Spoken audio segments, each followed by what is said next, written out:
Welcome back to our channel, and thank you for tuning in and thank you for supporting us. But if you're new to this channel and you haven't subscribed yet, please encourage us by doing so. And together, we shall make our Biafran dream a reality. Ise. Fake Buhari's confession to the United Kingdom government during the Commonwealth leaders meeting with the current UK King Charles, got the king furious. He got angry. His confessions was that he had to help APC to steal the mandate in order to cover up all the crimes he committed against Biafrans and to cover up all the money they stole from the Nigerian treasury.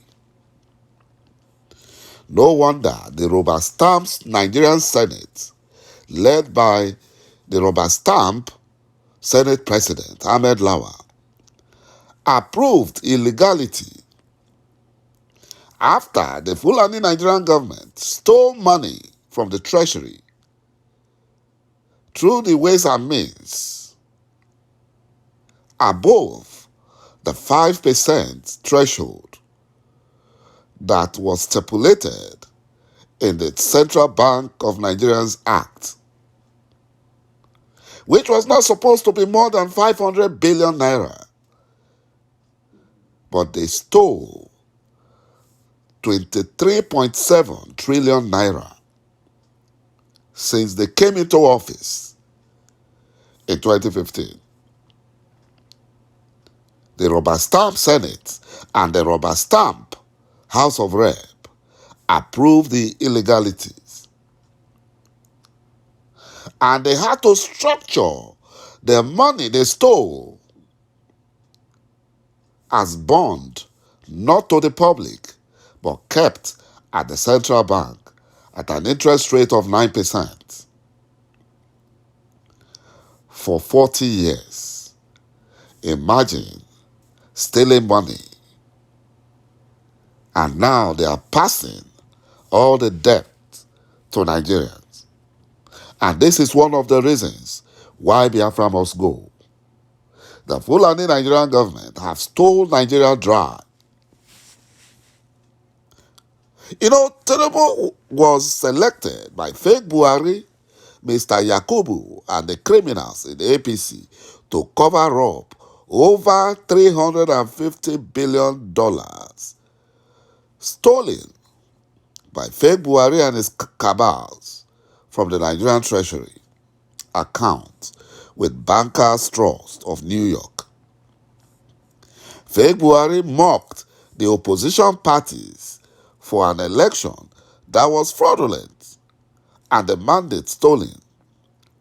He has forgotten that many lives were lost each time he lost an election in the past until he was regained into office in 2015 by the then U.S. President Barack Obama. Fake Buhari came back 32 years after being a military head of state to prove to Nigerians how useless he is. It took Nigeria from 2015 back to 1965.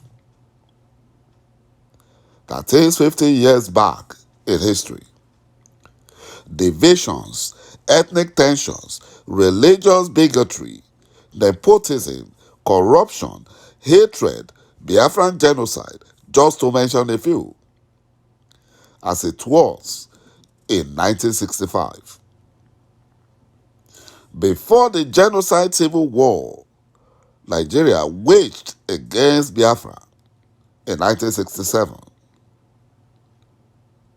fake Buhari destroyed the zoo they call Nigeria because of his hatred for Biafrans, especially Igbos. And this destruction got to a point where tiny countries like Benin Republic had the audacities to deport Nigerians. What a big shame for the so-called giant of Africa. What a big shame. What a big shame to the zoo called Nigeria, that tiny countries like Benin Republic, that is not even up to a state in Nigeria, are chasing Nigerians out of their nations. Nigeria has lost its respect in the Committee of Nations because of Fulani Janjaweed and their corruptions. The Fulani Janjaweed will do anything to still remain in power. And that was why they stole the mandates. That was why they kidnapped Mazen Amdekano from Kenya and illegally they brought him back to Nigeria, violating his human rights. And at the same time, they locked him up in a solitary confinement cell, even after their own courts have asked that Mazen Amdekano be set free. Yet, they have refused. You know, the criminal INEC, resident commissioner of Adamawa State, Mr. Hari, cries out from hiding in the Niger Republic that he did not commit any offense because he did the same thing Mr. Yakubu did and stole the mandate which he sold to the APC, the ruling party. But the compromised Nigerian police are claiming that it's in their custody. And now they said the court has set him free. What a big lie. He is not in any police custody. They are just using it to deceive the world. P2B rejected offer of 300 billion naira, a ministerial position and oil well allocation for him to drop his court case against INEC and APC. Imagine that. They want to legitimize the crime committed. And this is one of the reasons why Biafra has to be restored. Because all these shenanigans has to stop. Thank you, my brothers and my sisters, for watching this video. Bye-bye for now.